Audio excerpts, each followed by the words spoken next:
রাজশাহী বিশ্ববিদ্যালয় কেন্দ্রীয় ছাত্র সংসদ ৬৩ বছরের ইতিহাসে এই প্রথম একজন নারী শিক্ষার্থী প্রতিদ্বন্দ্বিতা করছেন ভিপি পদে। ইতিমধ্যে মনোনয়নপত্র সংগ্রহ করেছেন তিনি। সহপাঠীদের কাছ থেকেও পাচ্ছেন ভালো সাড়া। আলোচিত এই নারী প্রার্থীর নাম তাসিন খান। শিক্ষা ও গবেষণা ইনস্টিটিউটের ২০২০-২১ শিক্ষাবর্ষের শিক্ষার্থী। তার বাড়ি রাজশাহী নগরীর সাহেববাজার এলাকায়। বিভিন্ন সামাজিক সংগঠনের সঙ্গে যুক্ত আছেন তাসিন। বৈষম্য বিরোধী ছাত্র আন্দোলনেও ছিলেন সামনের সারিতে। বৈষম্য বিরোধী ছাত্র আন্দোলনে যখন আমি অংশগ্রহণ করি, বিশেষ করে যখন সমন্বয়ক কমিটিতে আমার নাম দেই, তখন আমি ধরে নিয়েছিলাম যে আর কখনো হয়তো স্বাভাবিক জীবনে ফিরে আসা হবে না। আওয়ামী লীগের মতো একটা বৃহৎ রেজিমের এইভাবে পতন হবে, সেটা সেই সময় ভেবেছিলাম না। মানে একেবারে মৃত্যুর জন্য প্রস্তুত হয়ে মাঠে নেমেছিলাম।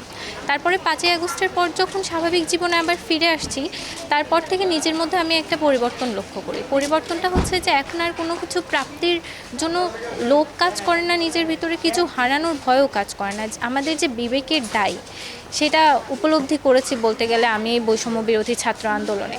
আমি ভিপি পদে নিজেকে চিন্তা করলাম, এই চিন্তা কিন্তু আগে থেকে ছিল না।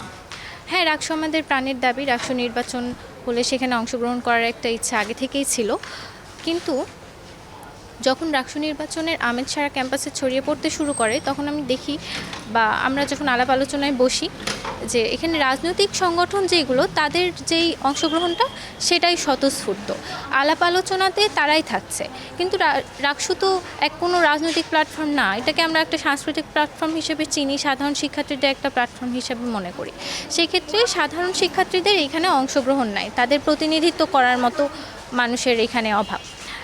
এইটা নিয়ে আলোচনা যখন করলাম আমার শুভাকাঙ্ক্ষী, আমার ঘনিষ্ঠজনদের সাথে, তাদের অনুপ্রেরণায়, তাদের পরামর্শে আমার মনে হলো যে আমি এই পদে প্রার্থিতা করতে পারি। তাসিন আরও বলেন, সাইবার বুলিং সেলের কাজ শুরু হয়নি। এসব সংকট দ্রুত সমাধান করতে হবে। আর ভোটার ও প্রার্থীদের নিরাপত্তা ও সহাবস্থান নিশ্চিত করতে হবে নির্বাচন কমিশনকেই। আজকালকার ম্যাসিভ একটা প্রবলেম হচ্ছে সাইবার বুলিং। সাইবার বুলিং নিয়ে আমরা বারবার নির্বাচন কমিশন সহ প্রশাসনের কাছে দাবি তুলেছি যে আপনারা একটা অ্যান্টি সাইবার বুলিং সেল গঠন করেন। গত পরশুদিন নির্বাচন কমিশন আমাদেরকে জানাও তারা এরকম একটা কমিটি করবে, কিন্তু এই ক্ষেত্রেও শিক্ষার্থীরা সম্পূর্ণ আশ্বস্ত হতে পারে না। কারণ আমাদের বিশ্ববিদ্যালয়ে তো এরকম প্রবণতা আছে যে কমিটি গঠন করা হয়, কিন্তু কমিটিটা নিষ্ক্রিয় থাকে, পরবর্তীতে সেটার কোনো কাজ দৃশ্যমান হয় না।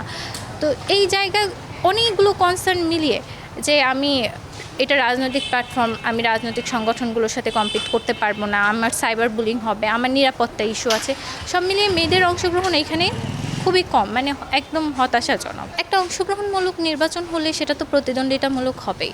আমরা যেহেতু একটা সুস্থ গণতান্ত্রিক চর্চা করতে চাচ্ছি, তো এখানে বিভিন্ন দল, বিভিন্ন মতের মানুষজন আসবে, প্রতিদ্বন্দ্বিতা করবে, প্রতিযোগিতা হবে।